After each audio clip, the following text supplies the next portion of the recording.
ধৃত তৃণমূল নেতা ও বিধাননগর পুরসভার প্রাক্তন চেয়ারম্যান সব্যসাচী দত্তর কোটি কোটি টাকা ও 3.5 কেজি সোনার হদিশ মিলেছে।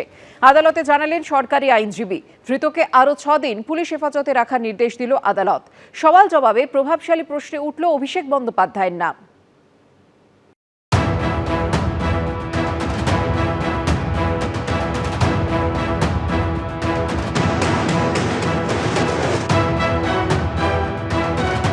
সুজিত বসু, উদয়ন গুহ, দিলীপ মণ্ডল ও উজ্জ্বল বিশ্বাস, এখনো পর্যন্ত তৃণমূল জমানার এই 4 বিধায়ককে গ্রেপ্তার করেছে পুলিশ। গ্রেপ্তার করা হয়েছে একাধিক প্রাক্তন তৃণমূল বিধায়ককেও।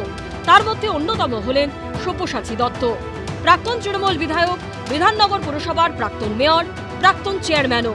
কয়েকদিন আগেই তাকে গ্রেপ্তার করে পুলিশ। তাকে লক্ষ্য করে ডিম ছোড়া হয়।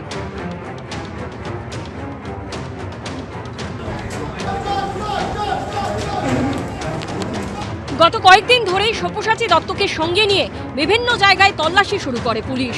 সব্যসাচী দত্তর কোটি কোটি টাকা ও প্রচুর সোনার হদিশ মিলেছে বলে বুধবার বিধাননগর মহকুমা আদালতে দাবি করেন সরকারি আইনজীবী।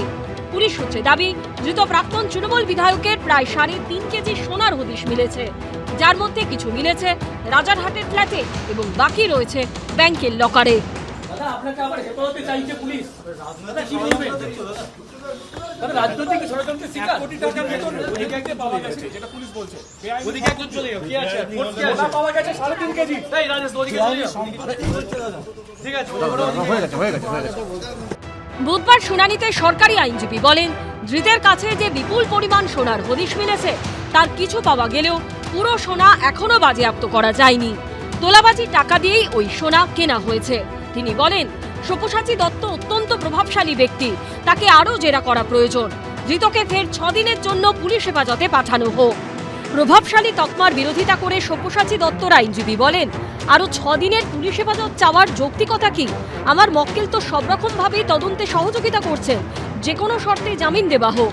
সরকারি আইনজীবী বলেন, আগের সরকার তো প্রভাবশালী সংজ্ঞাই বদলে দিয়েছিল। অভিষেক বন্দ্যোপাধ্যায়কে কি শুধুই প্রভাবশালী বলা যায়? সব্যসাচী দত্তর কয়েকটি সম্পত্তি ও একটি গাড়ি বাজেয়াপ্ত করা হয়েছে। আরও গাড়ি ও সম্পত্তি কেনার প্রমাণ পাওয়া গেলেও সেগুলি বাজেয়াপ্ত করা যায়নি। তাই এ বিষয়ে তাকে হেফাজতে নিয়ে জেরা করা দরকার।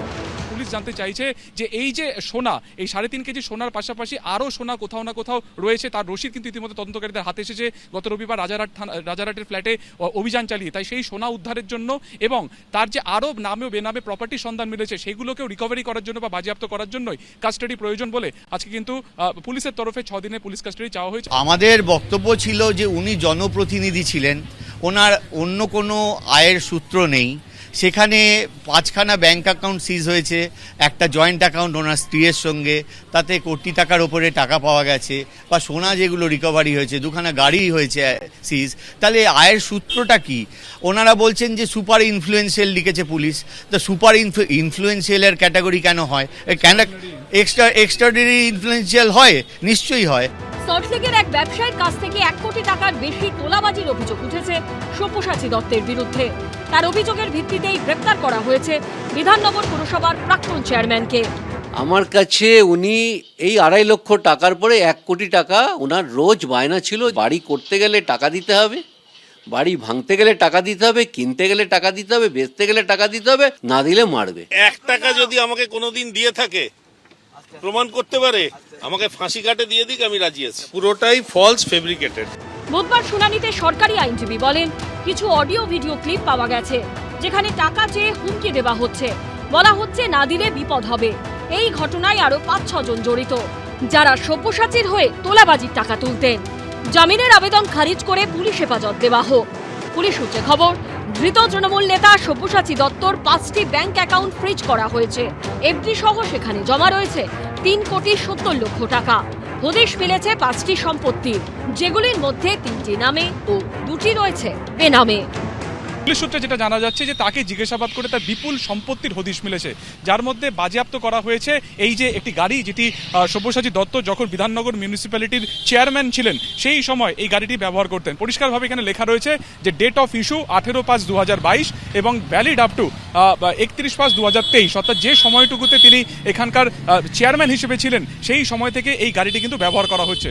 গত রবিবার রাজারহাটের যে বহুতল আবাসনে অভিযান চালানো হয় সেখানে এই গাড়িটি পার্কিং ছিল, সেখান থেকে গাড়িটিকে বাজেয়াপ্ত করা হয়েছে। সল্টলেকের এক নেতা কিলো কিলো সোনা কিনছে, কোটি কোটি টাকা তার বাড়ির থেকে উদ্ধার হচ্ছে। অতএব কিভাবে মানুষের উন্নয়নের টাকা, মানুষের কাছ থেকে জোর করা আদায় করা টাকা, সেই টাকা এখন উদ্ধার হয়ে এটা প্রমাণ হচ্ছে যে কত বড় চৌর্যবৃত্তির রাজত্ব এখানে মমতা ব্যানার্জি কায়েম করেছিল। কি কি মেরিট, কি রিকভারি, কি সিজার, যেগুলো বিন্দু বিসর্গ জানি না। আমার মনে হয় সব্যসাচী বা তাঁর যে আইনজীবীরা আছেন তারা নিশ্চয়ই আদালতে সেগুলো তার পক্ষে যেগুলো বলার বা যেগুলো এজেন্সি বলছে তার বিরোধিতা যেগুলো করা নিশ্চিতভাবে সব্যসাচী বা তার আইনজীবীরা করছেন। পুলিশ সূত্রে দাবি, রাজারহাটে যে ফ্ল্যাটে সব্যসাচী দত্ত থাকেন সেই বহুতলের 10 তলায় বেনামে নামে কেনা একটি ফ্ল্যাটের হদিশ মিলেছে। তদন্তকারীদের অনুমান আরও সম্পত্তির হদিশ মিলতে পারে। এবার বারাসাত থেকে তৃণমূলের হয়ে ভোটে লড়েন সব্যসাচী দত্ত। বিজেপির কাছে পরাজিত হন তিনি। সব্যসাচী দত্তর পুলিশ হেফাজতের মেয়াদ আরও 6 দিন বাড়ানোর নির্দেশ দেন বিচারক। সুকান্ত মুখোপাধ্যায় ও রঞ্জিত সাউয়ের রিপোর্ট, এবিপি আনন্দ। এবিপি আনন্দ, এগিয়ে থাকে, এগিয়ে রাখে।